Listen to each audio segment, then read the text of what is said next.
Are you sick and tired of doing the same old boring program that doesn't work? Or are you overhearing the same anecdotal advice from that one commercial gym guru? Or perhaps you don't know the purpose behind your own training, which results in poor performance outcomes. This may be the video that you need to find out if powerlifting is for you.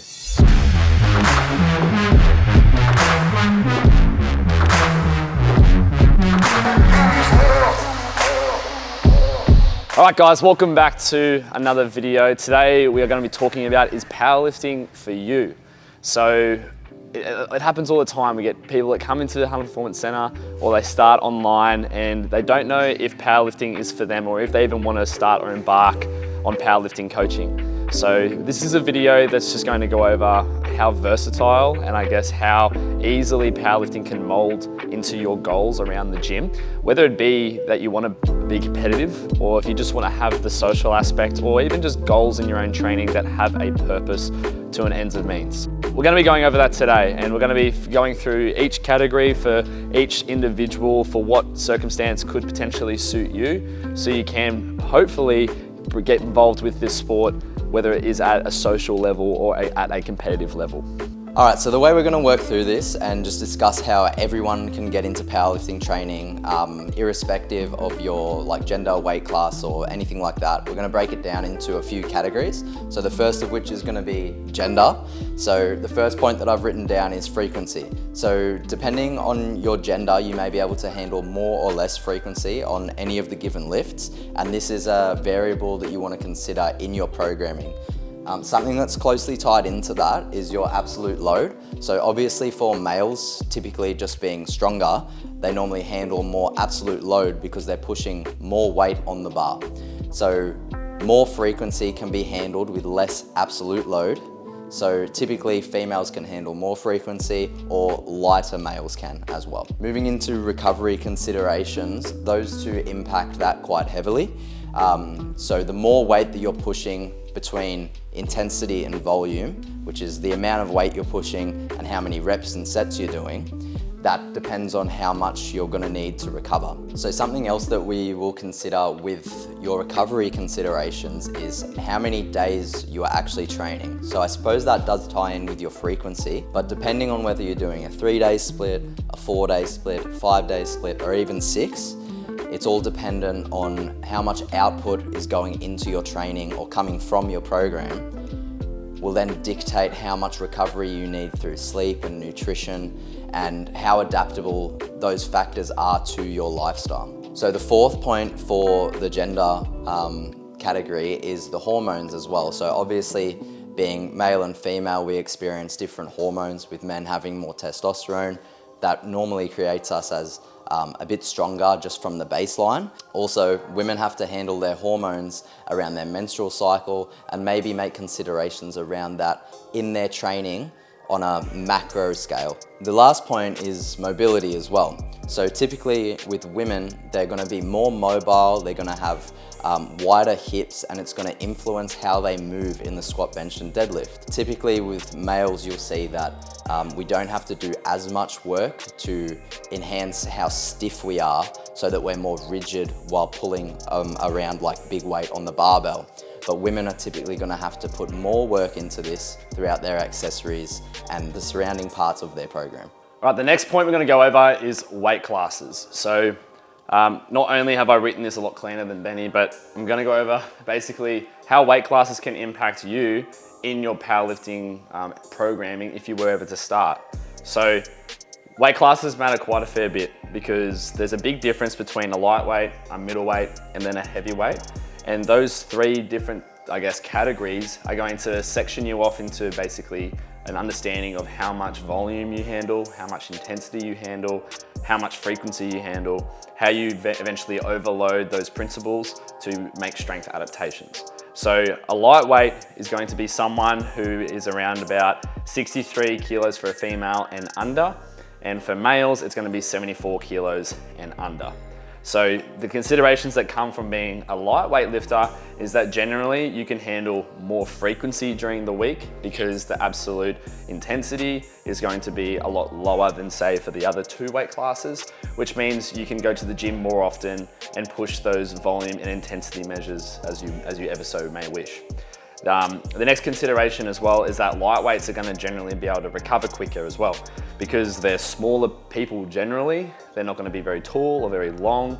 They're going to be able to recover more because simply the tissues cover less surface area. And that's going to allow recovery outcomes to be a lot more easier for you. So you can expect to be doing more work as a lightweight class lifter than say any of the other 2. I'm going to skip middleweight because essentially middleweight is going to be in between both ends of the spectrum, whether it be lightweight or heavyweight. So I'll go to heavyweight now. So a heavyweight class lifter is going to be someone who is generally 105 kilos plus in a male. And for a female, it's going to be 76 kilos plus.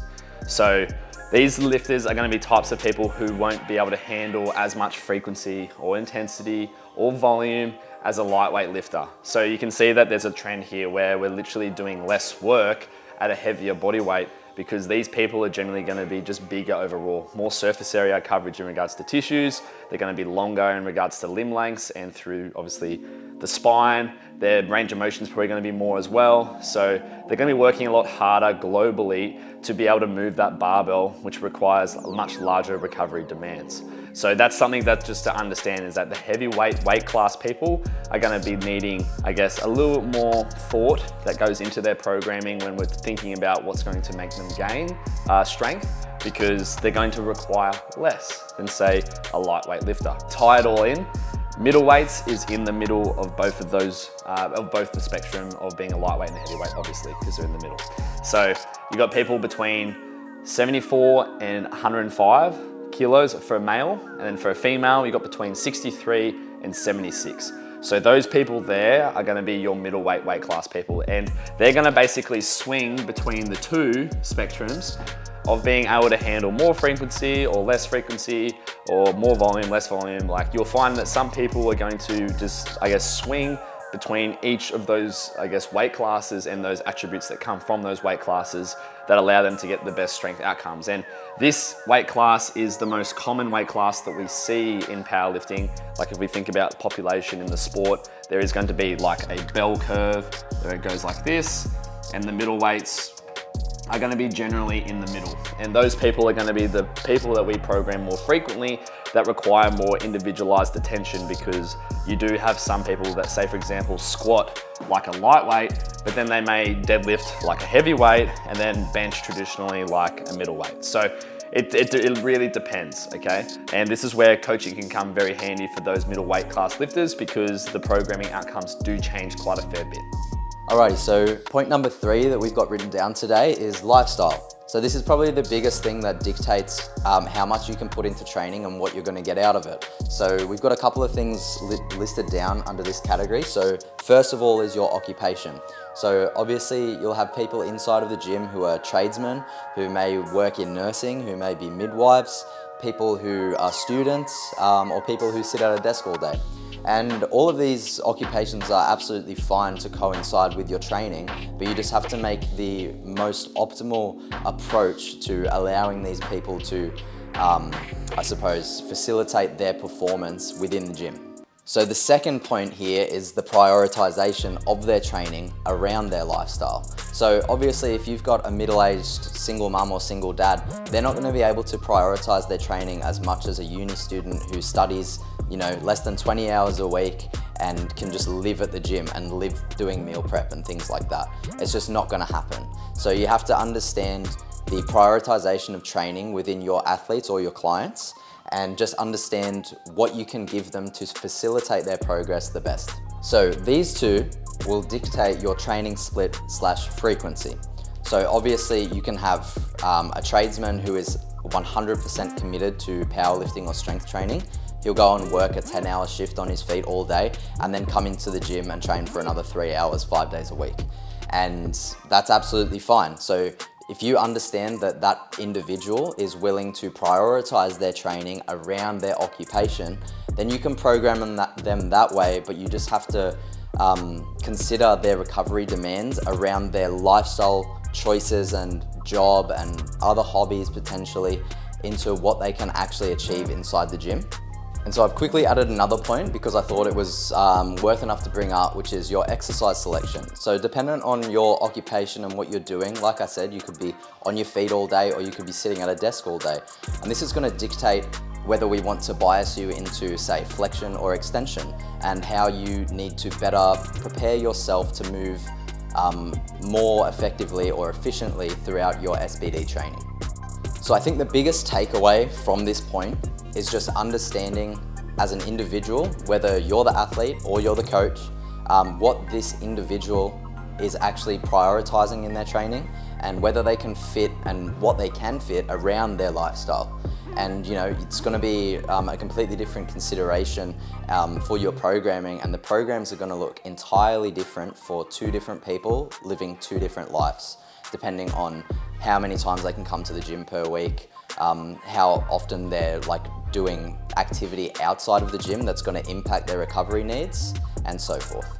All right, so we just went over what we use here at Hunt Performance Center as for considerations when it comes to programming anyone that walks through the door, because all those considerations need to be made when you are putting pen to paper for what could be the best programming outcome for that individual.